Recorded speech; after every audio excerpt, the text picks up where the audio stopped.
whistling boy, that's Philip. He's our drummer. He does the theme from Endless Summer. You know he's waiting out in our ride.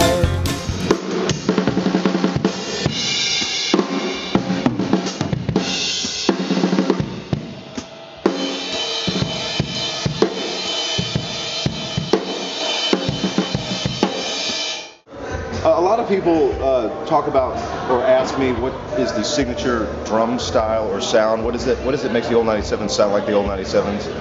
And it actually comes from Rhett's strumming style, and I just kind of try to mimic that. It's basically a shuffle beat, or it's also called a train beat, and a lot of the songs get really loud and fast and are crazy, riding off the rails train beats. But the basic one is just a slow shuffle or medium shuffle. Street to Where I'm From, Victoria. A lot of songs have that shuffle beat, but the one that's played mid-tempo, that's kind of the classic, if you would, or I guess the one that someone was sitting in for me, they always say, damn, I got to figure that out. And it's not that hard. It's just a shuffle beat, like Victoria begins.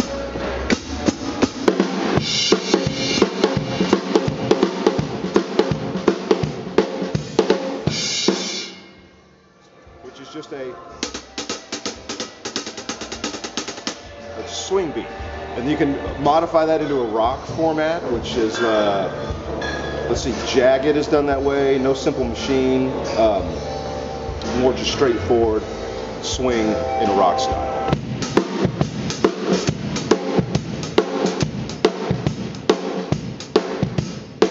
Which is the same beat going along, see? Now if you speed it up, like Melt Show or Doreen or Time Bomb, it just becomes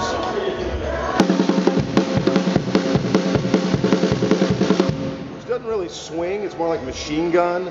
It's actually kind of just a punk rock beat with a train shuffle or train rhythm on top of it. The punk beat just being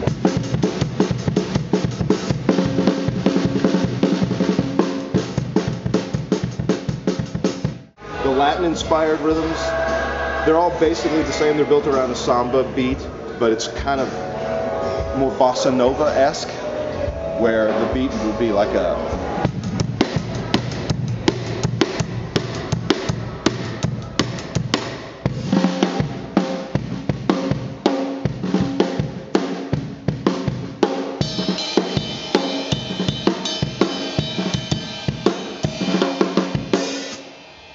the bass rhythm in there is that.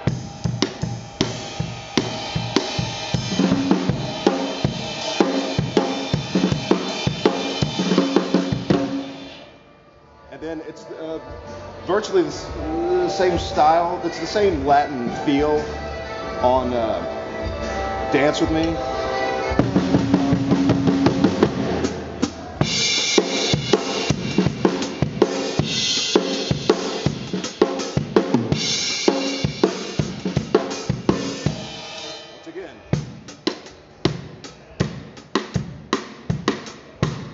Underlying rhythm in the Latin beats. The other ones were kind of what I call Tejano. It's a country influenced shuffle, but it's a real. A lot of the styles of beats that sound the same are only differentiated by the feel. There's a swing or a sway. A swing is more like either the rock. That swings. The Latin beats are defined as more swaying. They kind of just go back and forth more.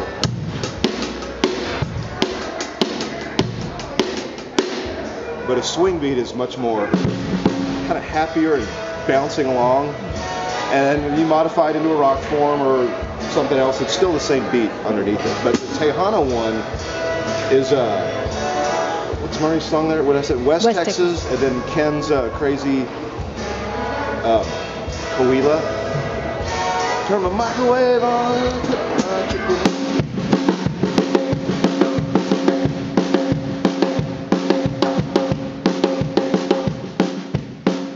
It's a shuffle, but it's a real staccato-y shuffle. It's not loose or jazzy. It's real rhythmic, like. actually kind of has that samba Latin feel in the background, which makes it more Tejano and not so country. Like Johnny Cash, all his songs are either straight country, but that's a swing. And in the early days of this band, I didn't have all these drums. I had a snare and a kick and a hi-hat and a ride. So the beats were all very snare drum focused. And I just listened to lots of country and rockabilly and tried to figure out how to play that style in this band. And that's another thing. A lot of people, music reviewers, will say things about how they're kind of rockabilly. And the guys in the band are like, why? Why do they say that? It's like, well, that's my fault.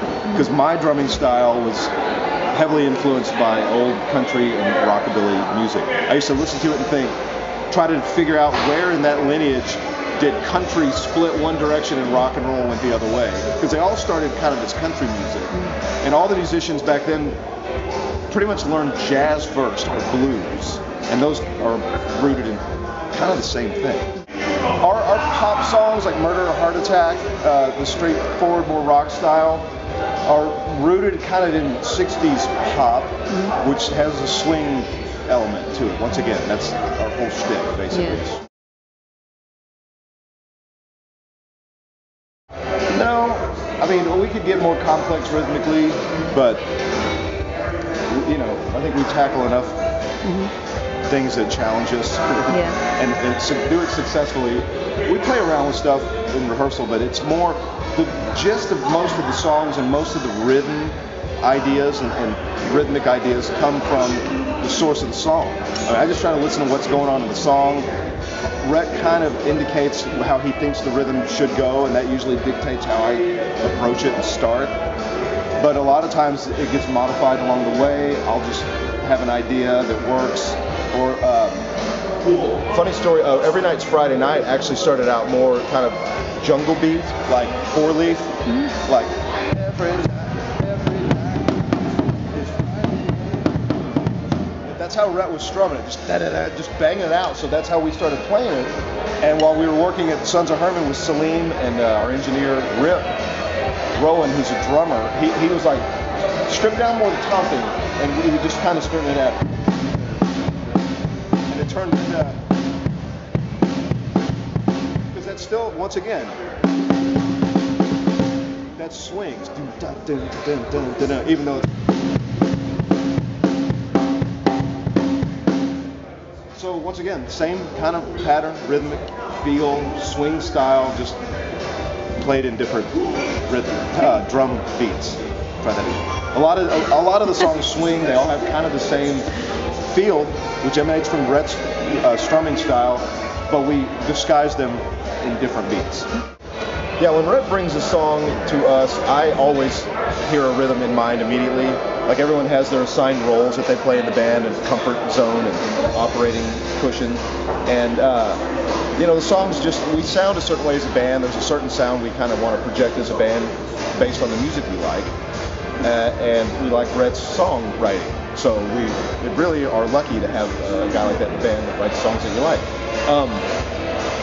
And yeah, our parts all are, you know, you hear what he writes and you just try to enhance it. You don't want to ruin it. You don't want to play over it. You don't want to make anyone in the band stop and look at you. It's, you know, like I said, there's the predefined roles. Everyone operates well in them. Every now and then there's a little boundary pushing and pulling, or parts that change, or Murray really wants to play a country swing bass part. We're like, man, this song's rocking, just drive it. Think Ramones. And he's like, okay, cool.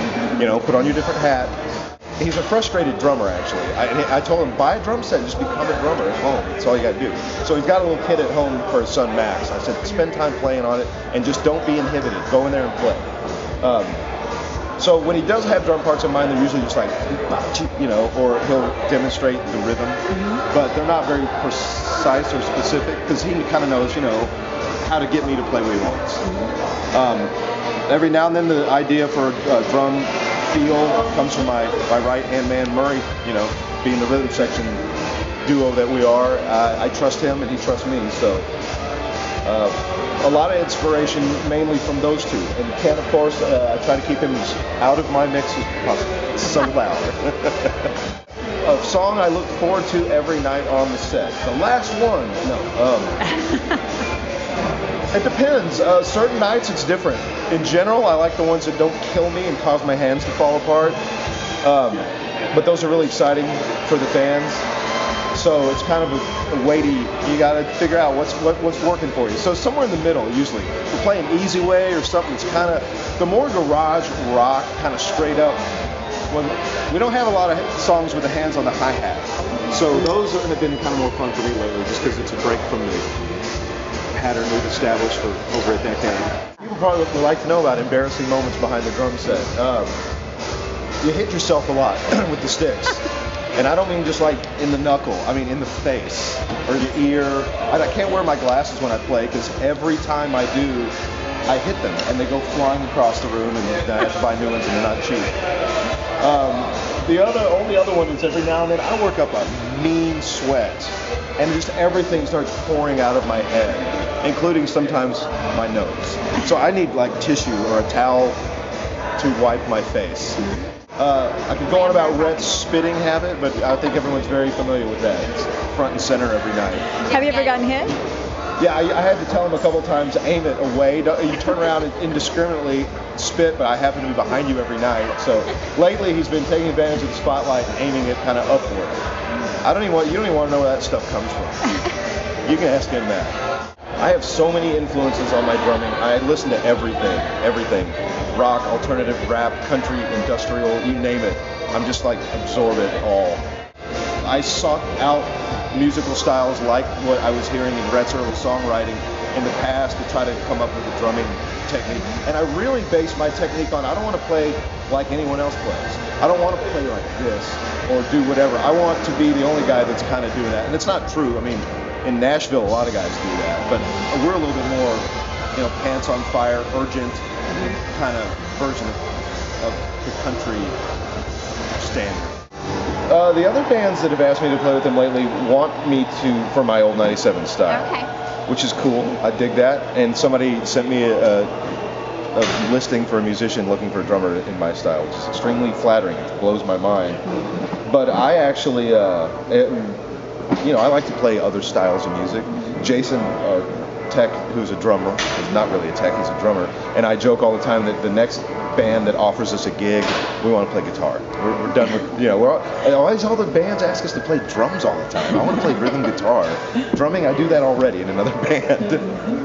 But yeah, they do. The style in I Love Math is similar to this, but it's different. I get to really strip down the kit and break down beats and just basic elements, which is very good for me. Because this, for all aspiring drummers out there, the double stroke roll, which if you have a rudiment sheet, it should be the second one on the list there, which is just a double bounce.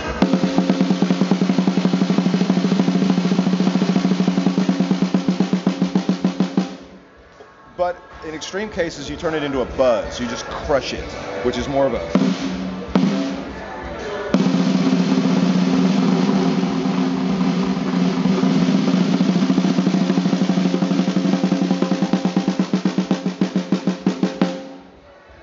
Go home and practice that. Time Bomb, just for fun, because it's fun to play. Goes like this. Ken's doing his lick. Da-na-na-na-na-na.